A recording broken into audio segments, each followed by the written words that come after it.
Stalkers, Book 1 in an audiobook series of Future Kings by Seth Giolle. Read by, all rights reserved by, Seth Giolle. Chapter 1 Shadows Veil. The smell of old timber, dust on the nose, the echo of footsteps through the rafters. Angelina paused in her step to glance around her at the unfinished warehouse walls. Most of the shutter-style wooden window frames were either stuck or cracked open, and the majority of the glass was broken, maybe gone to time. A breeze rustled the teen's hair, offering the abandoned building little reprieve from its haunting emptiness. She knew this place, but where from? And how did she get there? All Angelina saw behind her was thin dust over scraped wood, and two sets of prints. She suddenly became aware of the fact that she wasn't alone. The young man to her left was glancing back the way they'd just come, too. A faded brown cloak was tied around his waist with a wide leather band. His collar and sleeves dipped and fell into wide folds up top and below. The pouch at his back suggested a traveler, supported by simple pants and flat-soled boots made of some sort of animal hide. He certainly hadn't come from anywhere near, not dressed so comfortably, not with clothes in such good repair. "I don't see anything," the other mumbled. His voice carried a soft echo. A nod. Not her own. Not her companion. Angelina glanced down, finding her own clothing a match for the young man beside her. But her clothes were oversized, like she was wearing another's garb. Like she was wearing another person. The 14-year-old quickly stepped back, withdrawing from the blurred body with a thin trail of brown streaming after her. That brown lingered a moment before returning to a solid, much older man dressed like the first. The man whose place she'd taken just a moment before. Now removed from that old man with his wispy white hair, Angelina felt a chill. He stopped his nodding and turned, staring straight at her with a piercing gaze. His left hand moved to the sword at his hip. Angelina moved to the right, and his eyes followed her, so she stopped. Qui savouille Achille, the old man hastily muttered, tracing a slanted square in the air, adding wayward points. Angelina smiled. He was a mage. He had to be a mage. Maybe even a wizard.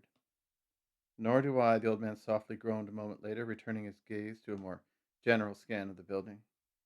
The old man's voice was equally almost unreal. But I sense something's quite wrong here. What had to be his apprentice grinned cockily. I don't know what that would be, he joked. Would it be the scorch marks? Smells that curl your nose hairs? Or mucousy trails, maybe? Angelina turned, following the young man's pointed finger, finding recognition. She did know this place all too well. The second floor had been broken through to their right, just ahead. Where the floor had crashed down onto the first cement flooring, nearby wood had been ripped up, sending posts and bins outwards all the way up to the outer wall, which was, of course, broken through. There was fluttering above and speckled light showing the offender had actually fallen from the third or fourth floor to crash down to the first before continuing on outside. By the black scarring around and under that path of destruction with periodic mucousy splatter, it was clear there'd been a fight all the way down and out. Angelina had been there once, but she hadn't managed to stay inside more than an hour. The echoes from the wooden walls were too strong. It had felt like the building had been screaming at her. Of all the places her dreams had taken her, they'd never taken her here before. And who were these men willing to brave this building? This definitely does take one back, the old man grumbled in his gravelly voice. And it's clear they were unsuccessful in killing the beast, or there'd be a petrified remains of an abandoned pyre outside where they'd burned the corpse. And the smell does hold, as does the darker lore and fear of this place that follows. I did warn you what you would find. His companion smiled sheepishly. You did. Haven't seen much more than this sort, but there are too many questions. And there is some merit to the old adage that a place can be too quiet. The old man gestured toward the far end of the warehouse floor ahead. Stay unseen, even if we've yet to find a foe. And don't forget what's brought us south. Why would they be here anyway? In a place viewed by the average man as tainted and unholy due to its unpleasant history, the old man agreed. Another reason this feels like a trap. Nodding, the young man crept on ahead. The old man walked up to the great burned scarring.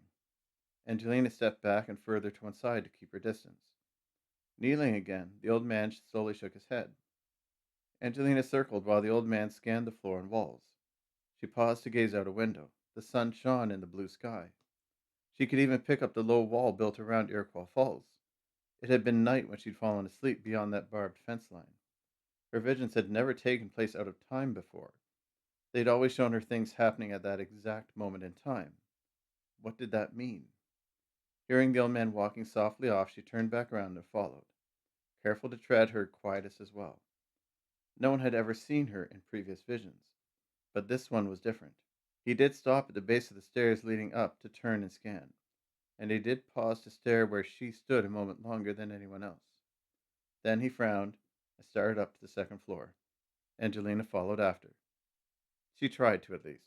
Her vision took a spiral turn down as if she was falling to the floor, but at the same time, she felt like she was above, gazing down upon the old man as he turned and crept along the second floor.